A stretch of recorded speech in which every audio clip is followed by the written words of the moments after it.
Vedant's Wellness Center, where food become your medicine. Call 905-944-664.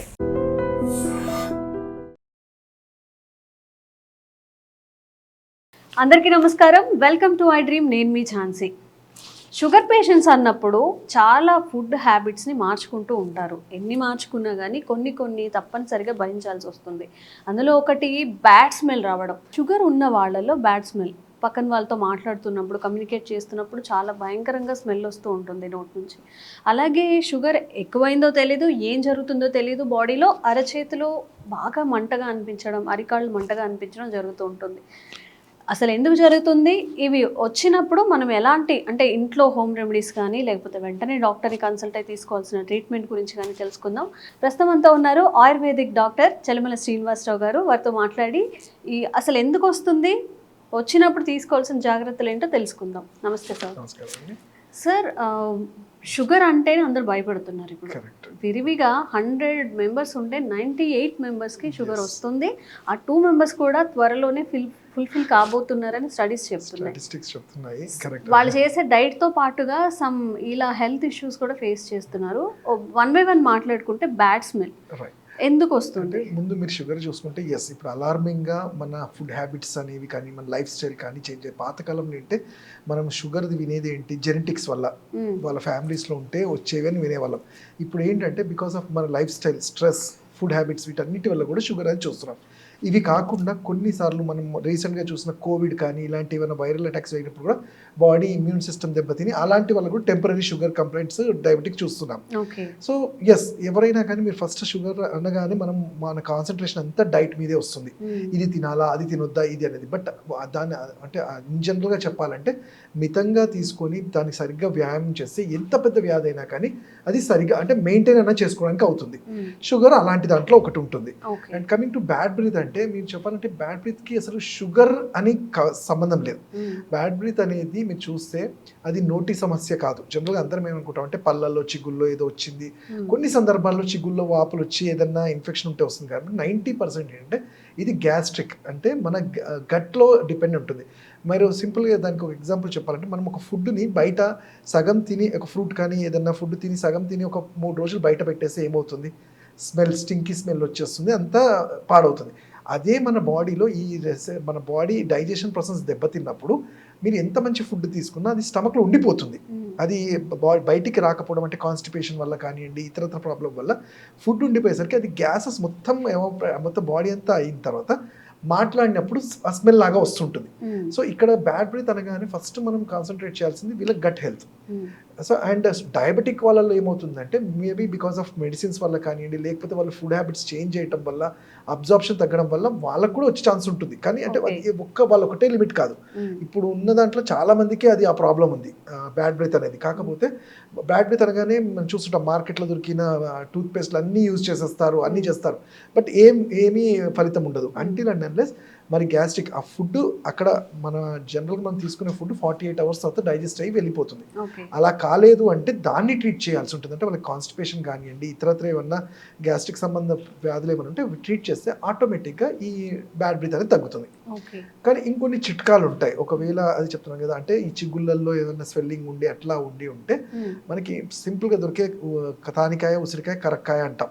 దాన్ని త్రిఫలా చూర్ణం మన మార్కెట్లో దొరుకుతుంది. దాన్ని చూర్ణం లాగా చూర్ణాన్ని వాటర్లో కలుపుకొని మనం గండూషం అంటాం, అంటే గాగ్లింగ్ కానీ మౌత్లో పెట్టుకొని చేస్తే కూడా అక్కడ ఉన్న బ్యాక్టీరియా, బ్యాడ్ బ్యాక్టీరియా అనేది క్లియర్ అవుతుంది. అదే సేమ్ మెడిసిన్ లోపలికి కూడా తీసుకుంటే ఫ్లష్ అవుట్ కూడా అవుతుంది. అంటే ఈ ప్రాబ్లంకి మెయిన్గా సొల్యూషన్ అనేది మన గట్ని క్లీన్ చేస్తే బ్యాడ్ బ్రీత్ కూడా తగ్గుతుంది. అలానే షుగర్ వాళ్ళల్లో వాళ్ళు తీసుకునే ఫుడ్ కూడా చాలా ఇంపార్టెంట్. ఎందుకంటే వాళ్ళు ఏదైనా హై ఫైబర్ కానీ హై కార్బోహైడ్రేటెడ్ కానీ హై ఫ్యాట్ ఫుడ్ తీసుకున్నప్పుడు షుగర్ డైరెక్ట్గా బ్లడ్ షుగర్లో ఉండిపోతుంది. కాబట్టి అబ్జార్ప్షన్ తగ్గి వాళ్ళకు కూడా వచ్చే ఛాన్స్ ఉంటుంది. సో అందుకనే ఎవరికైనా కానీ ఫస్ట్ మనం ఈ క్లిన్జింగ్ ప్రాసెస్ అనేది చేస్తే ఆటోమేటిక్గా తగ్గుతుంది. ఓకే. అండ్ ఇంకొక సమస్య ఏంటంటే చేతులు, కాళ్ళు తిమ్మిర్లు, మంటగా అనిపిస్తుంది. లేచినప్పుడు ఇలా కాళ్ళు పట్టుకొని లేస్తూ ఉంటారు, మోకాళ్ళ నొప్పులు అంటూ ఉంటారు. మెయిన్గా మాట్లాడుకుందాం, అంటే 1 by 1 మాట్లాడుకుంటే తిమ్మెర్లు తిమ్మిర్లు, మంటగా ఉండడం, రైట్. ఇది ఎందుకు అంటే జరుగుతుంది? జనరల్గా ఏంటంటే తిమ్మిర్లు అనేది చూసి ఇది న్యూరలాజికల్ ప్రాబ్లం అంటాం. అంటే Okay. నర్వ్స్ ఎప్పుడైతే కన్స్ట్రిక్ట్ అవుతాయో Hmm. మీరు చూడండి, చెయ్యిని గట్టిగా ఒక గంట సేపు పట్టుకొని చూడండి, తీసిన తర్వాత అదంతా నంబ్ అయిపోతుంది. అవును. ఇక్కడ ఎందుకంటే కండరం లోపల ఉండే నర్వ్స్ కానివ్వండి ఇవన్నీ కూడా కంప్రెస్ అవుతుంటాయి. సో అలానే మన శరీరంలో కూడా కొంతమందికి బాడీ స్టిఫ్నెస్ లోపల ఇన్ఫ్లమేషన్ వేరే ఇతరత్ర ప్రాబ్లం వల్ల అవుతుంటాయి. జనరల్గా 40s ఆ క్రాస్ అయిన వాళ్ళల్లో ఈ మల్టీవిటమిన్స్ తగ్గిపోవడము, విటమిన్ అంటే ఆ టైం ఆ పీరియడ్ ఆఫ్ ఏజ్లో ఏంటంటే సరైన ఫుడ్ తీసుకోం, Hmm. ఎక్కువ కెరియర్ ఓరియంటెడ్గా ఆ టైం ఉంటుంది కాబట్టి 30 to 40 ఉంటుంది. బట్ అది కాకుండా డయాబెటిక్ వాళ్ళల్లో అక్కడ ఏంటంటే ఫుడ్, ల్యాక్ ఆఫ్ ఎక్సర్సైజ్ వాటి వల్ల అవుతుంది. బట్ డయాబెటిక్లో ఎంత మెయింటైన్ చేసినా కానీ ఈ షుగర్ అనేది ఆ నర్వ్స్ని డ్యామేజ్ చేస్తుంది. దాన్నే న్యూరోపతి అంటాం, డయాబెటిక్ న్యూరోపతి మీరు వినే ఉంటారు. Okay. అంటే డయాబెటిక్ న్యూరోపతి అనేది ఏంటంటే ఈ నర్వ్స్ కండక్షన్, నర్వ్స్ చేయాల్సిన, నర్వ్స్కి ఉన్న గొప్పతనం ఏంటంటే ప్రతి ఆర్గన్ నర్వ్స్తో ముడిపడే ఉంటుంది. నర్వస్ యాక్టివేషన్ కండక్షన్ లేకుండా ఏది మన ఆర్గాన్ ఉండదు. Okay. సో ప్రతి అంటే అందుకని చూడండి డయాబెటిక్ వచ్చిన వాళ్ళకి రెటినోపతి అంటాం, కళ్ళ దగ్గర ఉండే నర్వ్స్ దెబ్బతింటే Hmm. వస్తుంది. కనిపించకపోవడం. అలానే కిడ్నీ అయినప్పుడు Hmm. వాటిలోనే ఈ నర్వ్స్ దెబ్బతిన్నప్పుడు ఏంటంటే తిమ్మిర్లు లాగా రావటము, మంటలు రావడం, కాలు కింద పెడితేనే మంటలు అంటారు, ఎందుకంటే డైరెక్ట్గా అవి హర్ట్ అవుతుంటాయి. Hmm. సో వీటికి ఫస్ట్ పరిష్కారం ఏంటి? షుగర్ లెవెల్స్ ఎలా ఉన్నాయి వాటి కంట్రోల్ పెట్టుకున్న తర్వాత, షుగర్ కంట్రోల్ ఉన్న ప్రాబ్లం ఏమవుతుంది అంటే మీరు చూసుకుంటే ఒక ట్యాబ్లెట్ ఏదైనా ఇస్తే అది 24 hours వరకే పనిచేస్తుంది, Hmm. షుగర్ కంట్రోల్ ఉంటుంది. కాకపోతే కొన్నిసార్లు మనం అంతే పర్టికులర్ టైంకి 24 hours వేసుకుంటారు కదా, ఒక 5 minutes కానీ 10 minutes 1 hour అటు ఇటు అయినప్పుడు Hmm. ఈ ఇన్సులిన్ అనేది బాడీని కొంచెం డిస్టర్బ్ చేస్తుంది ఆ టైం పీరియడ్లో. అది రాను అది వెంటనే జరగకపోవచ్చు, 3 months 6 months తర్వాత ఈ నర్వ్స్కి కావాల్సిన కండక్షన్ తగ్గిపోతూ ఉంటుంది. Hmm. సో దానికి మనము ఫస్ట్ ఆయుర్వేదంలో చెప్పింది సింపుల్ ఫార్ములా ఏంటి, నర్వ్స్ మరి అంత స్టిఫ్ అయినప్పుడు వాటిని రిలీవ్ చేయాలంటే అభ్యంగనం అంటాం. మనకి ఇంట్లో దొరికే నువ్వుల నూనె కానీ కర్పూరాది తైలం కానీ వీలైతే మనమే రోజు పట్టించుకొని పాతకాలంలో ఇంట్లలో చేసుకున్నట్టు చేసుకోవడము, లేదంటే ఆయుర్వేద క్లినిక్లలో అభ్యంగనం అంటాం. Okay. స్పెసిఫిక్ ఆయిల్స్తో మర్దన చేయటం వల్ల నర్వ్కి ఆ స్టిమ్యులేషన్ ఏది ఉందో దాన్ని తగ్గించగలుగుతాం. Okay. అలానే లోపల స్టిఫ్నెస్ ఈ నర్వ్స్ మీద కూడా ఉంటుంది. అంటే మీరు అన్నారు మంటలు లాంటివి రావటము, Hmm. ఒక్కొక్కసారి తిమ్మిర్లు ఉంటాయి. Hmm. సో తిమ్మిర్లు ఉన్నప్పుడు ఏంటంటే పర్టికులర్గా ఏ పార్ట్లో అంటే L3 L4లో నర్వ్స్ ఎలా ఉన్నాయి Hmm.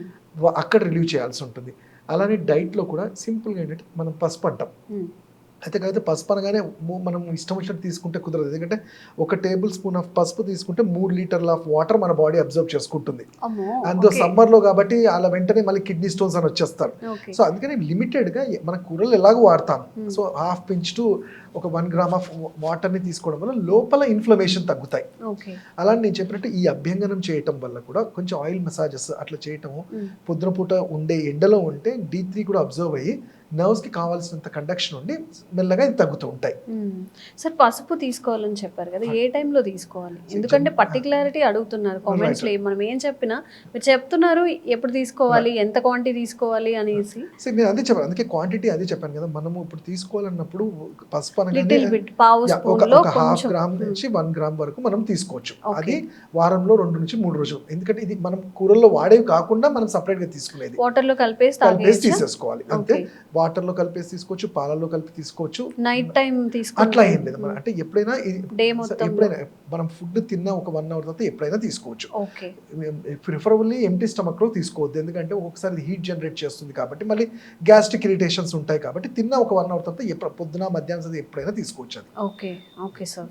ఫుడ్ విషయంలో కూడా చాలా జాగ్రత్తలు తీసుకోవాలని చెప్తుంటారు. షుగర్ పేషెంట్స్ని ప్రత్యేకించి చెప్తూ ఉంటారు, స్ట్రెస్ చేసి మరి. Correct. వీళ్ళు ఎలాంటి ఫుడ్ తీసుకోవాలి? జనరల్గా ఎప్పుడైతే న్యూరోపతి ఉంటుందో ఇక్కడ 2, ఒకటి షుగర్ని కంట్రోల్ పెట్టుకోవాలి, అట్లానే మంచి ఎనర్జీ ఇచ్చే ఫుడ్స్ కూడా తీసుకోవాలి. ఎందుకంటే ఎనర్జీ లేకపోతే మళ్ళీ నర్వ్స్ ఇంకా వీక్ అవుతుంటాయి. సో అందుకని నేను చెప్పేది అంటే ఫ్రూట్స్ అనేది వీళ్ళు తినొద్దు అని కాదు, ఫ్రూట్స్లో ఏంటంటే హై ఫైబర్ ఉంటుంది, మంచి ఎనర్జీ ఇచ్చే ఉంటాయి. సో ఫ్రూట్స్ తినాలి, సీజనల్ ఫ్రూట్స్. కాకపోతే టైమింగ్ అంటాం, అంటే ఇన్ బిట్వీన్ మీల్స్, బ్రేక్ఫాస్ట్కి లంచ్కి మధ్యలో, లేకపోతే లంచ్కి డిన్నర్కి మధ్యలో అలా తినాలి తప్ప ఏదో లంచ్తో పాటు తినేస్తాము, లంచ్కి ముందు తినేస్తాము అనేది ఎప్పుడు అది దానివల్ల అదేంటంటే ఇంకా హై షుగర్ లెవెల్స్ పెరుగుతాయి. సో ఆ ఇన్ బిట్వీన్ మీల్స్ తీసుకోవాల్సి ఉంటుంది.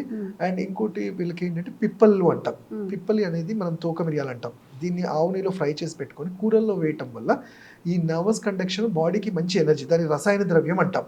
పిప్పళ్ళుని ఆవు నెయ్యిలో కొంచెం డ్రై అనుకొని ఒక 50 గ్రామ్స్ 100 గ్రామ్స్ ఫ్రై చేసి పెట్టుకొని పౌడర్ చేసుకొని కూరల్లో వాటిలో వేస్తూ ఉండాలి. ఒక స్పూన్ అది చాలా మళ్ళీ గ్యాస్ట్రిక్ ఉంటుంది. మనం మామూలుగా కూరలో ఒక హాఫ్ పించ్ అట్లా వేసుకోవచ్చు. అది ఓకే, జస్ట్ అలా సాల్ట్ అలా పించ్ ఎగ్జాక్ట్లీ అంతే. అండ్ ఇంకా మంచి అంటే ఇన్సులిన్ ఇన్సఫిషియన్సీ మళ్ళీ నర్వ్స్ లో బొబ్బర్లు అంటాం.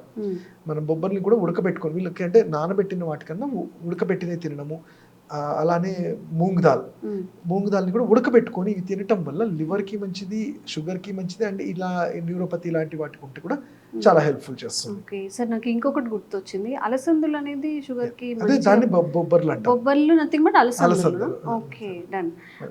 సో ఇంకెలాంటి ఆహార పదార్థాలు జనరల్ గా ఇక్కడ మనం మాట్లాడుకున్నప్పుడు ఏంటంటే రెసిస్టెన్స్ గురించి మాట్లాడతాం. షుగర్ పేషెంట్స్ కి ఏంటంటే పాపం రాను వీక్ అవుతుంటారు, వీక్ గా అనిపించడం, ఎందుకంటే మెడిసిన్స్ వల్ల కానీ బై డిసీజ్ వల్ల కూడా వీక్ అవుతుంది. సో వీళ్ళకి మన ఇమ్యూనిటీ గురించి మాట్లాడినప్పుడు ఏదో మల్టీవిటమిన్స్ ఇవ్వకుండా జనరల్గా మన ఆయుర్వేద శాస్త్రంలో మాకేం చెప్పారంటే గోల్డ్, స్వర్ణం అనేది అన్నిటికన్నా మంచిది, అంటే ఇమ్యూనిటీ బూస్టర్ అంటాం. కానీ డైరెక్ట్గా స్వర్ణ భస్మం వీళ్ళకి ఇవ్వలేము, ఎందుకంటే అది మెటల్, ఒక్కొక్కసారి ఫిల్టర్ అవుతుందా లేదా యాజ్ ఎ డాక్టర్గా అన్ని టెస్ట్లు చూసుకున్న తర్వాతనే ఇచ్చింది మళ్ళీ క్లియర్ అయింది లేని చెప్తాం.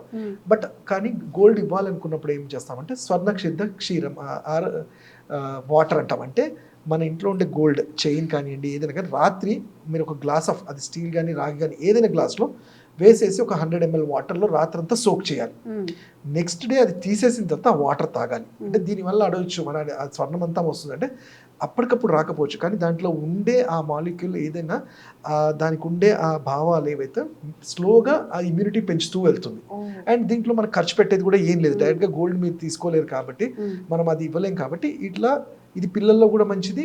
మీరు చూస్తే ఉంటారు ఇప్పుడు వ్యాక్సినేషన్లో కూడా ఇస్తున్నారు, స్వర్ణంవి ఇస్తున్నారు. సో అలాంటిది మనం ఇంట్లోనే సోక్ చేసుకొని రోజు తాగొచ్చు ఇవి. Okay okay sir, thank you sir. Thank you.